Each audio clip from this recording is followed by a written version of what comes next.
چلو بسم اللہ الرحمن الرحیم. الرحمن الرحیم اسمان بنیا للمبالغہ، دونوں کو صفت مشبہ نہیں کہا مصنف نے، اس لیے کہ رحیم کے بارے میں یہ منقول ہے کہ اس کا مفعول آتا ہے، یہ صیغہ سے منقول ہے کہ رحیم فلانن کہا جاتا ہے، اور صفت مشبہ ہمیشہ لازم ہوتی ہے، تو رحمان تو صفت مشبہ ہو جائے گا، مگر رحیم یہ صفت مشبہ نہیں ہوگا. اس لیے کہا کہ دو اسم ایسے ہیں جو مبالغہ کے لیے بنائے گئے ہیں. مبالغہ بہرحال جب بھی صیغہ فاعل سے معدول ہوگا تو اس میں مبالغہ پایا جائے گا. تو جیسے کہ عالم سے علیم، تو علیم میں مبالغہ ہوگا. تو مبالغے کا معنی صفت مشبہ ہو تو اس میں بھی چونکہ اس میں استمرار اور ثبوت کا معنی پایا جاتا ہے تو اس میں بھی ہوتا ہے، اور صیغہ مبالغہ ہو جیسے کہ رحیم جو فاعل کی وجہ پر تو اس میں مبالغہ ہوگا ہی.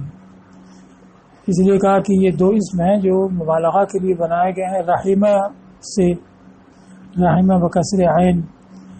نہ یہ کہ رحمہ سے بنایا جائے، جیسا کہ بعض کہتے ہیں کہ صفت مشبہ بنانا ہوا تو فعل کو کلمہ میں لے جاتے ہیں اور پھر کلمہ سے بناتے ہیں تب تاکہ صفت مشبہ لازم ہو، لیکن ایسا کچھ نہیں ہے. اور نہ اسی یہ ثابت ہے کہ صفت مشبہ بنانا ہو تو فعل متعدی کو پہلے لازم بنائیں گے، کلمہ میں لے جائیں گے تب پھر صفت مشبہ بنائیں گے. اسی لیے مثال دیے کل غضبان من غضبہ والعلیم من علمہ، تو غضبان تو غیر لازم ہے سمع سے، اور علیم یہ متعدی ہے اور اس سے علمہ سے آیا ہے وہ، تو اس کو بھی رحمہ بنانے کی کوئی ضرورت نہیں بلکہ رحمہ ہی سے یہ بنے گا، چاہے صفت مشبہ کا صیغہ ہو چاہے مبالغہ کا صیغہ ہو. صرف یہ کہا ہے کہ کبھی تعجب کا معنی پیدا کرنا ہوتا ہے فعل میں تو اس کو کرومہ میں لے جاتے ہیں، جیسے قصا یقصو دور ہونا، اس سے قصو ہے بمعنی ما اقصا ہو، کیا ہی دور ہے. اب رحمان اور رحیم کا معنی بیان، رحمان اور رحیم یہ رحمت سے مشتق ہے، تو رحمت کیا ہے اس کو بیان کیا کہ رحمت لغت میں رقۃ القلب وانعطاف یقتضی التفضل والاحسان، دل کا کسی کے لیے نرم ہونا اور ایسا جھکاؤ اور میلان جو فضل اور احسان کو چاہے، اور اسی سے رحیم ہے کتف کے وزن پر جو بچہ دانی کو کہتے ہیں، اس لیے کہ یہ اس پر جھکا ہوتا ہے جو اس میں پایا جاتا ہے. اب یہ ہوتا ہے کہ رحمان کا معنی ہوگا رقت قلب والا، اور اللہ تعالیٰ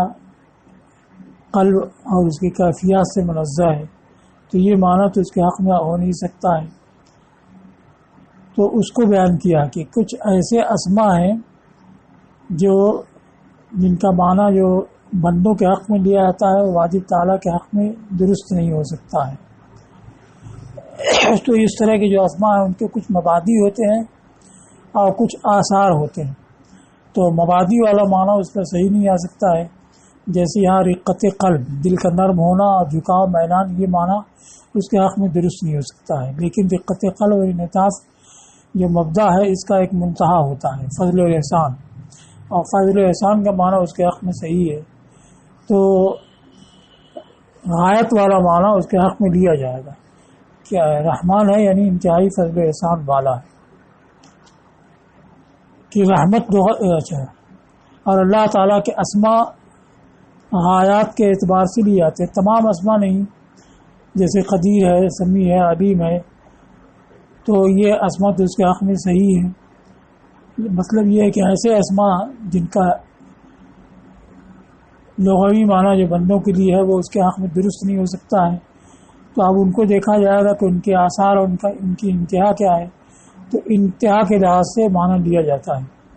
اس کو کہا ہے کہ اللہ تعالیٰ کے اسما غایات کے لحاظ سے لیے جاتے ہیں جو افعال ہیں، جیسے فضل اور احسان یہ فعل ہے، اور رقت قلب اور جھکاؤ میلان یہ انفعال ہے۔ انفعال مانے تاثر اور فعل مانے تاثیر۔ تو غایات کے اعتبار سے لیے جاتے ہیں جو فعل ہے، مبادی کے لحاظ سے نہیں جو انفعال ہوتے ہیں یعنی تاثر ہوتے ہیں۔ یہ بھی عام نہیں ہے کیونکہ بہت سے ایسے بھی الفاظ ہیں جو اللہ تعالیٰ کے حق میں جن کا اطلاق آیا ہے لیکن وہ فعل کی قبیل سے ہے، جیسے مکر ہے، خداع ہے، استہزاء ہے، یہ فعل کی قبیل سے سب قسم انفعال نہیں ہے اور وہاں اس کا حقیقی معنی نہیں بن سکتا ہے۔ تو ذلیل و خوار کرنا، جیسے استہزاء کا معنی ذلیل و خوار کرنا یا دوسرے معنی وہ لیے جاتے ہیں، اور تو سب کی سب انفعال ہی ہونا کوئی ضروری نہیں ہو سکتا کہ فعلی ہو، مگر اس کے حق میں صحیح نہیں ہے، اور آثار اور نتائج والا معنی صحیح ہے تو وہ لیا جائے گا۔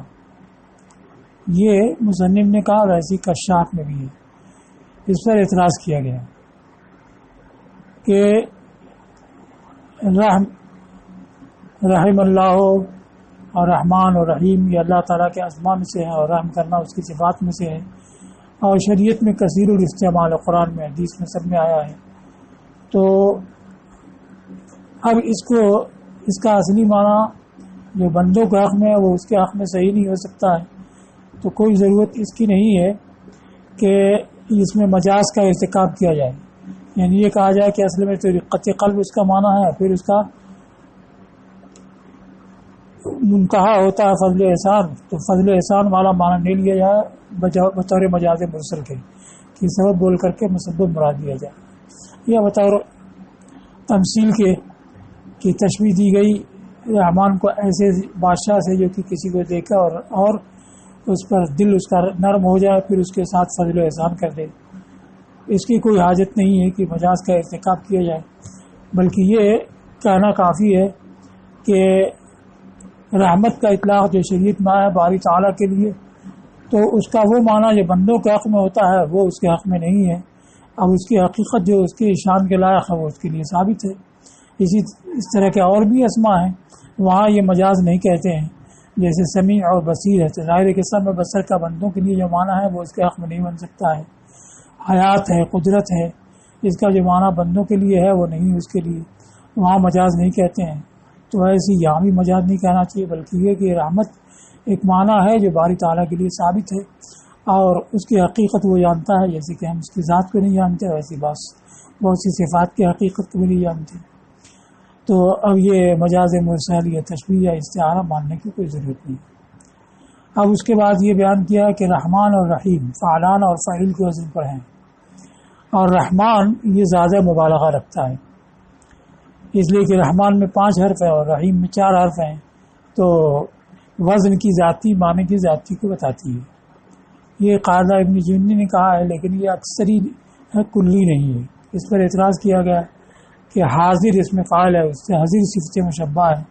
اور حضر میں زیادہ چوکنا رہنے، ہوشیار رہنے کا معنی پایا جاتا ہے،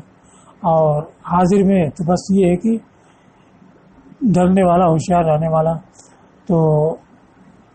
حضر جو ہے وہ کم الفاظ پہ مشتمل ہے، اس میں مبالغہ نہیں، اس میں مبالغہ پایا جا رہا ہے، اور حاضر جو ہے زیادہ الفاظ پہ مشتمل ہے، اس پہ مبالغہ نہیں پایا جاتا ہے۔ تو اس کا جواب دیا گیا کہ یہ قاعدہ اس کا اکثر یہ کلی نہیں ہے۔ اب وہی قاعدہ یہاں کہ رحمان میں چونکہ حروف زیادہ ہے لہذا اس میں رحمت کے معنی میں مبالغہ پایا جائے گا، تو یہ رحیم سے زیادہ مبالغہ رکھتا ہے، اس لیے کہ وزن کی ذاتی معنی کی ذاتی کو بتاتی ہے۔ جیسے قطع ہے اور قطع ہے، قطع کے معنی ٹکڑے کیا، اور کاٹا، اور قطع ٹکڑے ٹکڑے کیا، کبار اور کبار، کبیر میں مبالغہ ہے، کبیر تو خود ہی بڑے کو کہتے ہیں، پھر اس کے بعد کبار بہت بڑا، کبار اس سے بھی زیادہ بڑا ہوا، تو لفظ کی ذاتی معنی کی ذاتی کو بتا رہی ہے۔ اب رحمان رحیم میں جو مبالغہ یہ کہا گیا کہ رحمان جو ہے یہ رحیم سے زیادہ مبالغہ رکھتا ہے، تو اس مبالغہ کا کیسے اظہار ہوگا؟ تو اس کو کہا کہ کبھی کمیت کے لحاظ سے اس کا اظہار ہوتا ہے، کبھی کیفیت کے لحاظ سے۔ کمیت کا مطلب کہ رحمت کے افراد زیادہ ہوں، اور اس طرح سے کہ مرحومین زیادہ ہوں، تو اس کے لحاظ سے کہتے ہیں رحمانت دنیا، کیونکہ دنیا میں مرحومین کے افراد مومن کافر سبھی ہیں، تو یہاں افراد زیادہ ہیں. اور رحیم الآخرہ کہا جاتا ہے کیونکہ آخرت کی رحمت مومنین کے ساتھ خاص ہے، تو وہاں افراد کم ہوں گے. اس پر بھی کلام کیا گیا ہے کہ دنیا کی رحمت چاہے زیادہ ہی افراد سے متعلق ہو لیکن یہ محدود اور متناہی ہے، اور آخرت کی نعمت چاہے ایک ہی سے متعلق ہو غیر متناہی ہے. ظاہر ہے کہ متناہی ہے، غیر متناہی سے بڑھ نہیں سکتا ہے. بہرحال جو کہا ہے وہ یہ ہے کہ نما مذالکہ، یہ ایک مبالغہ کبھی کمیت کے لحاظ سے لیا جاتا ہے اور کبھی کیفیت کے لحاظ سے لیا جاتا ہے. پہلے پر یعنی جب کمیت کے لحاظ سے ذاتی بتانا ہو تو کہا گیا یا رحمانت دنیا، اے دنیا کے رحمان، اس لیے کہ دنیا میں جو رحمت ہے وہ مومن کافر سبھی کو شامل ہے. اور کہا گیا رحیم الآخرہ، اس لیے کہ یہ مومنین کے ساتھ خاص ہے. اور کیفیت کے لحاظ سے ذاتی یعنی نعمت عظیم ہو، جلیل ہو، تو نعمت کی عظمت اور جلالت کے بتانے کے لیے کہا گیا یا رحمانت دنیا والآخرہ، یعنی دنیا کی بڑی بڑی نعمتوں والا اور آخرت کی ساری بڑی نعمتوں والا. آخرت کی نعمتیں تو سبھی بڑی ہیں اور دنیا میں جو بڑی نعمتیں ہیں ان کے ساتھ فضل و احسان کرنے والا، تو دنیا اور آخرت کی بڑی بڑی نعمتوں کا انعام کرنے والا. یہ رحمان کے تحت چونکہ نعمتوں کی جلالت عظمت کے لحاظ سے یہ تعلق ہوگا تو عظیم و جلیل نعمتوں والا. آخرت کی سبھی نعمتیں عظیم جلیل ہیں اور دنیا میں بھی عظیم و جلیل نعمتیں ہیں ان کا مالک. اور رحیمت دنیا کہا گیا، یہاں آخرہ نہیں کہا گیا، چونکہ دنیا کی بڑی بڑی نعمتیں جو تو رحمان کے تحت آتی ہیں، باقی چھوٹی جو نعمتیں ہیں وہ بھی اللہ ہی کی طرف سے ہیں، تو اس کے اظہار کے لیے رحمت دنیا کہا جاتا ہے. اس لیے کہ آخرت کی سبھی نعمتیں بڑی ہیں، جسیم کی جمع جسام، لیکن دنیاوی نعمتیں تو بڑی بھی ہیں اور چھوٹی بھی ہیں. تو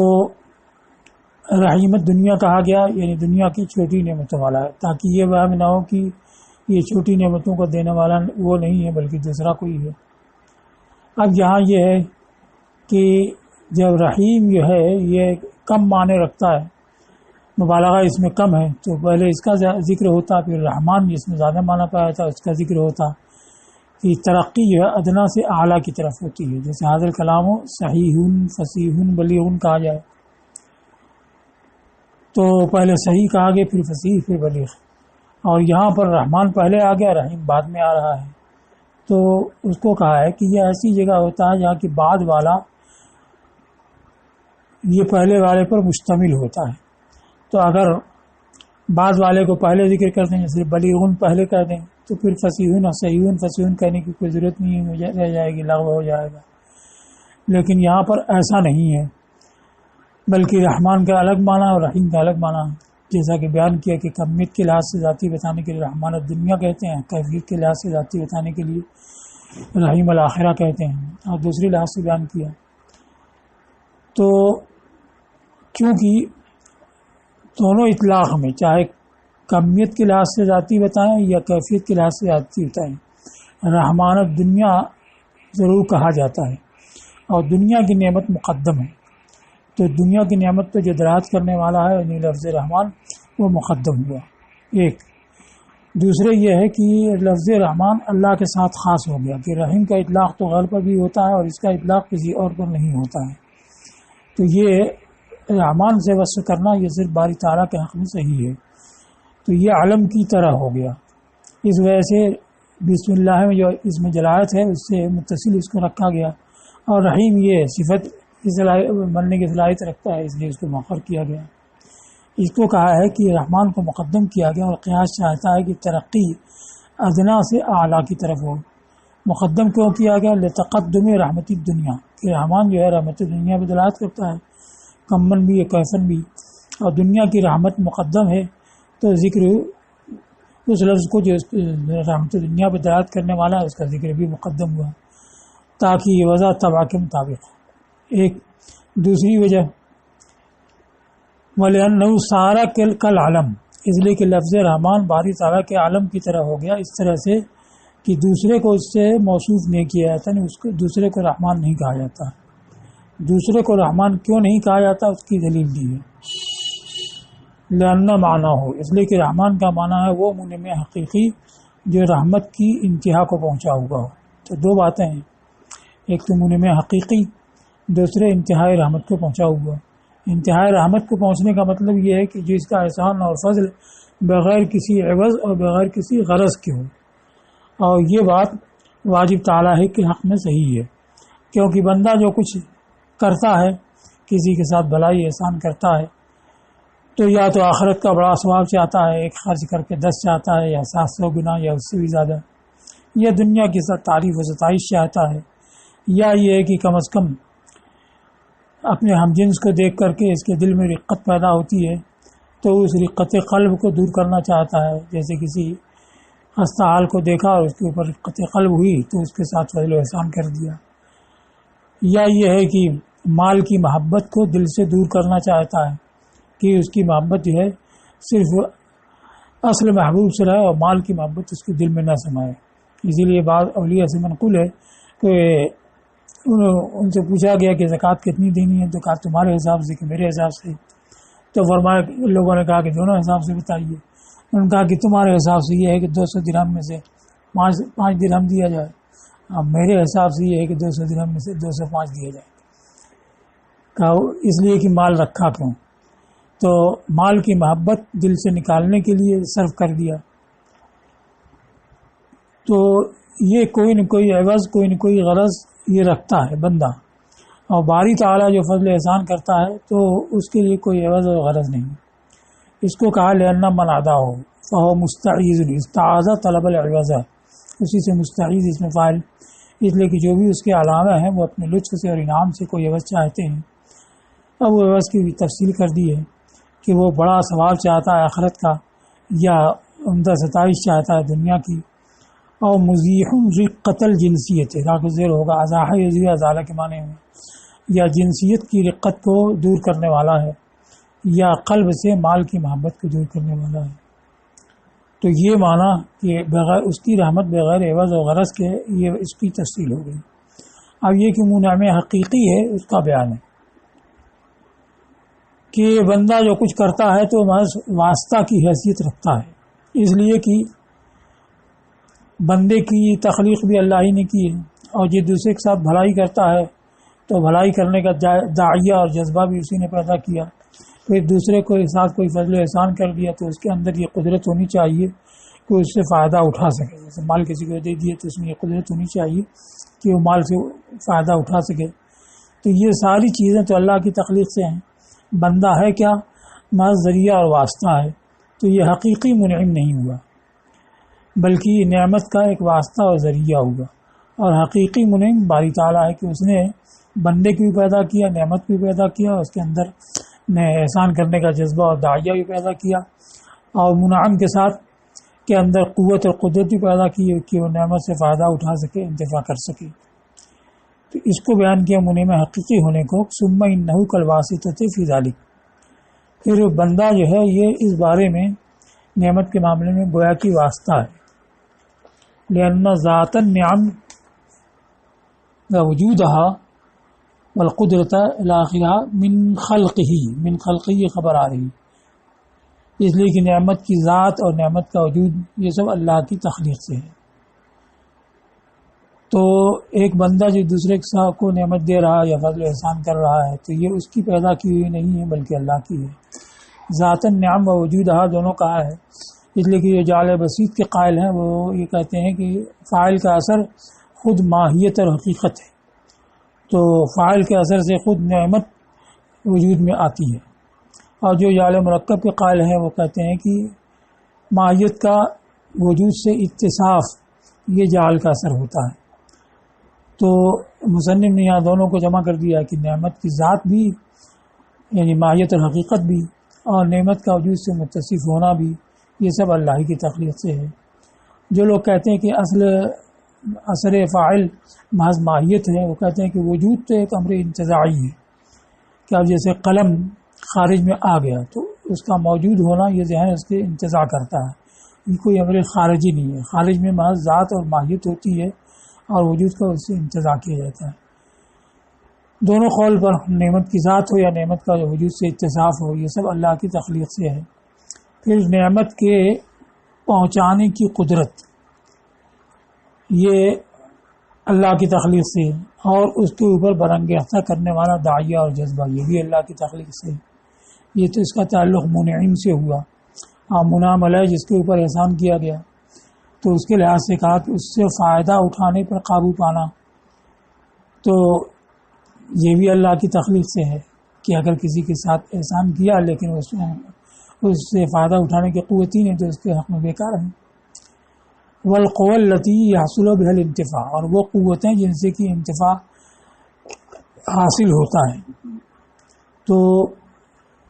بندے کے اندر نفع اٹھانے کی قوت، اور وہ ساری قوتیں جن کے ذریعے وہ نفع اٹھا سکتا ہے، جیسے کسی کو مال دیا تو اس کو صرف کرنا، پھر اس سے مکان بنانا یا کھانا لینا، کھانا پینا، یہ ساری قوتیں اللہ کی پیدا کی ہوئی ہیں۔ الی غیر ذالک من خلقی، یہ سب اس کی تخلیق سے، ان کے اوپر کوئی قادر نہیں ہے۔ تو حقیقی منعم وہی ہوا جو کہ حقیقی طور پر نعمتوں کو اور اس کے تکمیل کے اسباب کو پیدا کرنے والا ہے، اور بندہ تمہارا واسطہ ہوا۔ یہاں تک ہو گیا۔ تو ایک وجہ تو یہ بیان کی کہ رحمان کو اس لیے مقدم کیا گیا کہ یہ رحمت دنیا پہ دلالت کرتا ہے اور رحمت دنیا مقدم ہے۔ دوسری کہ لفظ رحمان اللہ تعالیٰ کے لیے عالم کی طرح ہو گیا، اس وجہ سے اس کا ذکر پہلے ہوا۔ تیسری وجہ یہ ہے اور لینا ہے، یا اس وجہ سے کہ رحمان نے جب بڑی بڑی نعمتوں اور اصول پر، نعمتوں کے اصول پر دلالت کر دی تو رحیم کو بھی ذکر کر دیا کہ رحمان مانا بڑی نعمتوں والا، تو رحیم کو ذکر کر دیا تاکہ ان نعمتوں کو بھی شامل ہو جائے جو اس سے خارج ہے، تو یہ اس کے لیے تتمہ اور ردیف کی طرح ہو جائے۔ تو تتمہ کا مانا تتمیم، تتمیم بلاغت میں اس کو کہتے ہیں کہ کلام کے آخر میں کچھ ایسا لایا جائے جس سے کہ اس کی تاکید ہو جائے۔ تو اب پہلے ذکر تھا کہ بڑی بڑی نعمتوں والا ہے، تو ایک وہم پیدا ہوتا ہے کہ شاید چھوٹی نعمتوں کا تعلق اس سے نہیں ہے، تو یہ لایا گیا تاکہ یہ وہم دور ہو جائے کہ چھوٹی نعمتوں کو دینے والا بھی وہی ہے، تاکہ یہ اس کے تو یہ اس کے تتمہ اور ردیف کی طرح ہو جائے۔ اور للمحافظت علی رؤوس الآیہ، راس کا معنی ہوتا ہے آخر، جیسے راس الشجر، شجر کا اوپر والا حصہ، اسی راس الجبل درخت کے اوپر والا حصہ، تو رؤوس الآیہ کا معنی اواخر الآیہ۔ تو آیتوں کے اواخر جو ہیں یہ باہم ملتے ہوئے ہیں قرآن میں، دو طرح کے ہیں، یا تو متماثل ہیں یا متقارب ہیں۔ متماثل جیسے والطور، فی رقم منشور، والبیت المعمور، تو یہ سب ہم وزن ہیں، ہم قافیہ ہم وزن ہیں، اور کہیں نماز متقارب ہوتے ہیں ہم قافیہ نہیں ہوتے ہیں، جیسے الرحمن الرحیم مالک یوم الدین، تو رحیم کے آخر میں میم ہے، دین مالک یوم الدین کے آخر میں نون ہے،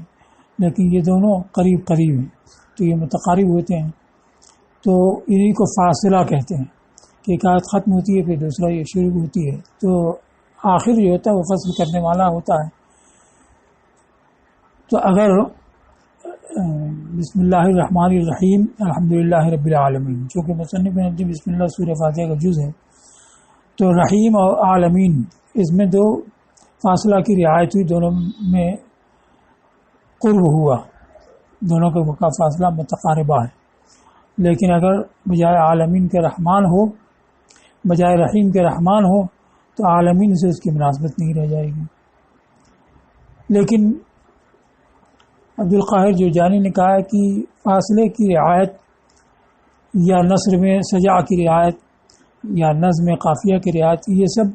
مستقل نقطہ نہیں ہے، بلکہ اصل یہ کہ کلام کو اس کی طبیعت پر رکھ دیا جائے۔ اب اس کے ساتھ ساتھ اگر فاصلہ کی رعایت سجا کی رعایت ہو جائے تو یہ بہتر ہے، نہ یہ کہ محض سجا کے لیے تقدیم تاخیر کی جائے۔ تو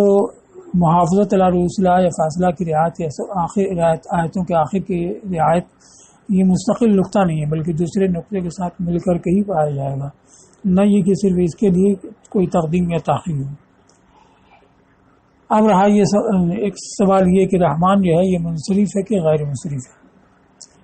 یہ اختلافی مسئلہ ہوا، چونکہ بعض نحویوں نے یہ کہا، جیسا کہ ابن حاجم نے قافیہ میں ذکر کیا ہے کہ فعلان کا وزن اگر اسم میں ہو تو اس کے غیر منصرف ہونے کی شرط یہ ہے کہ علم ہو، جیسے عثمان، عمران، اور اگر صفت میں ہو تو اس کے غیر منصرف ہونے کی شرط یہ ہے کہ اس کا مؤنث فعلانہ کے وزن پر نہ آتا ہو. یہ بعض کے نزدیک انتفاع فعلانہ شرط ہے، اور بعض دیگر کے نزدیک یہ ہے کہ اس کا مؤنث فعلہ کے وزن پر آتا ہو. تو یہ دو قول ہو گئے. ایک فریق کے نزدیک انتفاع فعلانہ ہو تب غیر منصرف ہوگا، دوسرے کے نزدیک وجود فعلہ ہو تب غیر منصرف ہوگا. تو اسی اختلاف کی وجہ سے لفظ سکران میں کوئی اختلاف نہیں ہوا، کیونکہ سکران کا مؤنث سکرانہ نہیں آتا ہے اور سکرا آتا ہے. تو دونوں قول پر شرط پائی گئی کہ انتفاع فعلانہ بھی ہے، وجود فعلہ بھی ہے. اور ندمان میں بھی اختلاف نہیں، کیونکہ اس کا مؤنث ندمانہ آتا ہے. تو انتفاع فعلانہ والی شرط بھی نہیں پائی گئی کہ فعلانہ تو اس کا مؤنث ہوتا ہے، اور ندمہ نہیں آتا ہے تو وجود فعلہ والی شرط بھی نہیں پائی گئی. تو وہ بالاتفاق منصرف ہے. مگر رحمان میں اس کا مؤنث نہ رحمہ آتا ہے نہ رحمانہ آتا ہے. تو جو کہتے ہیں کہ انتفاع فعلانہ ہو تو غیر منصرف ہو جائے گا، تو ان کے طور پر کیونکہ اس کا مؤنث رحمانہ نہیں آتا ہے تو یہ غیر منصرف ہوگا. اور جو کہتے ہیں کہ فعلہ کے وزن پر مؤنث آئے تب غیر منصرف ہوگا، تو اس کا مؤنث فعلہ یعنی رحمہ نہیں آتا ہے تو ان کے طور پر یہ منصرف ہوگا. تو یہ اس میں اختلاف ہو گیا. تو اب اس کو کہا کہ فعلان جو صفت کا صیغہ ہوتا ہے یہ زیادہ تر غیر منصرفی آیا ہے، اور فعلان جس کا مؤنث فعلانہ ہے یہ خود بھی قلیل ہے. امام سیوطی نے صرف 14 اسماء کو شمار کرایا ہے جن کا مؤنث فعلانہ آیا ہے. تو فعلان کا مؤنث فعلانہ نہیں آتا ہے، تو وہ جب فعلانہ نہیں آئے گا اکثر ایسے ہی ہے تو غیر منصرف ہو جائیں گے. اور فعلہ ان کا مؤنث آتا ہے تو دونوں قول پر وہ غیر منصرف ہوتے ہیں. تو لفظ فعلان میں زیادہ تر یہی ہے. اور اگر یہ لیں کہ فعلان جو سمیعہ سے ہے اس کا مؤنث فعلانہ نہیں آتا ہے تو یہ کلی طور پر صحیح ہے کہ فعلان جو سمیعہ سے آتا ہے تو اس کا مؤنث فعلانہ بالکل نہیں آتا ہے. صرف امام مرزوقی نے ایک لفظ ذکر کیا ہے کہ خشیان کا مؤنث خشیانہ آتا ہے، وہ خشیہ سمیعہ سے ہے. باقی جو سمیعہ سے ہوتے ہیں ان کا مؤنث فعلانہ نہیں آتا ہے، فعلان نہیں آتا فعلہ آتا ہے، تو سب غیر منصرف ہیں. تو چونکہ اس وزن پر فعلان کے وزن پر صفت کے صیغے اکثر غیر منصرف ہیں تو لفظ رحمان کو بھی اکثر کے ساتھ لاحق کر دیا گیا، اور اس کو بھی لاحق کر دینا یہ مناسب ہے، اور اس کو بھی غیر منصرف قرار دیا جائے گا. اگرچہ چونکہ یہ لفظ باری تعالیٰ کے ساتھ خاص ہو گیا اس وجہ سے اس کا کوئی مؤنث نہیں آتا ہے، نہ فعلانہ نہ فعلہ. لیکن اب جب مؤنث اس کا سرے سے کوئی نہیں آیا ہے تو اس نوع کے جو دیگر الفاظ ہیں ان کو دیکھا گیا تو دیگر الفاظ سب غیر منصرف ہیں، تو ان کے ساتھ لاحق کر کے اس کو بھی غیر منصرف قرار دینا یہ مناسب ہے. اسی کا کہ والاظہر انہ غیر مصروف یعنی غیر منصرف، تو زیادہ ظاہر یہ کہ غیر منصرف ہے. وَإِنْ حَذَرَ اختصاصُ بِاللَّهِ أَنْ يَكُونَ لَهُ مُؤَنَّثٌ عَلَى فَعْلَى أَوْ فَعْلَانَا. حضر والا منع ہے، اگرچہ اللہ کے ساتھ اس کا اختصاص اس بات سے مانے ہے کہ کوئی اس کا کوئی مؤنث فعلہ یا فعلانہ کے وزن پر ہو، تو اس وجہ سے اس کا مؤنث فعلانہ کے وزن پر یا فعلہ کے وزن پر نہیں آیا. لیکن از زیادہ ظاہر ہے کہ غیر منصرف ہو کیسے الحاقا لہو بما هو الغالب فی بابی، اس کو اس کے ساتھ لاحق کرتے ہوئے جو اس کے باب میں غالب ہے. یعنی فعلان زیادہ تر غیر منصرف آیا ہے تو زیادہ کا لحاظ کر کے اس کو بھی غیر منصرف ماننا یہ مناسب ہے. اب یہ کہا ہے کہ تسمیہ میں یہی اسماء کیوں آئے، بسم اللہ الرحمن الرحیم، تو پہلے لفظ اللہ آیا جو تمام صفات ان ذات پہ دلالت کرتا ہے جو تمام صفات کمالیہ کی جامع ہے، پھر لفظ رحمان پھر رحیم. تو کہا کہ تسمیہ کو انہی اسماء کے ساتھ خاص کر دیا گیا تاکہ عارف یہ جان لیں کہ مستحق اس بات کا جس کی اس سے مدد لی جائے مجامع امور یعنی تمام امور میں اس بات کا مستحق وہی معبود حقیقی ہے. تو معبود حقیقی یہ مستفاد اللہ سے، کیونکہ مصنف کے نزدیک اس کی اصل الہ ہے، الہ کا معنی معبود. تو اوبا جو ہے استعانت کا، تو استعانت کے لائق وہی معبود حقیقی ہے. الذی ہوا مولی النعم اولا یولی بمعنی آتا یوتی، یہ رحمان کے اور رحیم کے لفظ کی طرح اشارہ کر رہے ہیں. جو تمام نعمتوں کو عطا کرنے والا ہے، عاجل بھی اور عاجل بھی. عاجل یعنی دنیا میں ملنے والی جلد، اور عاجل یعنی آخرت میں ملنے والی دیر سے. جلیل بھی حقیر بھی. تو جو کمیت اور کیفیت کے لحاظ سے بیان کیا ہے تو اس کے تحت دونوں آ جائے گا. دنیا والی نعمت ہو جس پر کہ رحمان دلالت کرتا ہے بلحاظ کمیت کے، یا آخرت والی نعمت ہو جس پر رحیم دلالت کرتا ہے، یا نعمت کی کیفیت کے لحاظ سے جو جلیل ہیں اور جو حقیر ہیں ان سب کو عطا کرنے والا وہی ہے. تو جب یہ جان لے گا کہ وہی معبود حقیقی ہے اور وہی ساری نعمتیں عطا کرنے والا ہے تو اسی کی طرف متوجہ ہوگا، تاکہ عالف یہ جان لے کہ مستحق اس بات کا کہ اس سے مدد لی جائے تمام امور میں وہی معبود حقیقی ہے جو تمام نعمتوں کو دینے والا، دنیا والی بھی اور آخرت والی بھی اور جلیل بھی اور حقیر بھی. فَيَتَوَجَّهَ بِشَرَاصِرِهِ إِلَى جناب القدس. تو شراسر کا معنی نفس بھی ہے، اسقال بھی ہے، محبت بھی ہے اور جمیع الجسد بھی ہے. تو اپنے پورے وجود کے ساتھ وہ بارگاہ قدس کی طرف متوجہ ہو جائے کہ جب سب کچھ دینے والا وہی تو اسی کی طرف متوجہ ہوگا. وَيَتَمَسَّكَ بِحَبْلِ التَّوْفِيقِ، اور توفیق کی رسی کو مضبوطی سے تھام لے. وَيَشْغُلَ سِرَّهُ عَنْ غَيْرِهِ، اور اپنے باطن کو اس کے ذکر اور اس کی مدد طلبی کے ذریعے غیر سے باز رکھے، یعنی غیر کی طرف باطن کو مشغول نہ رکھے، اسی کے ساتھ مشغول رکھے. تو یہ فائدہ ان صفات کے، ان اسما کے ذکر کرنے میں ہے. اس لحاظ سے بسم اللہ الرحمن الرحیم کا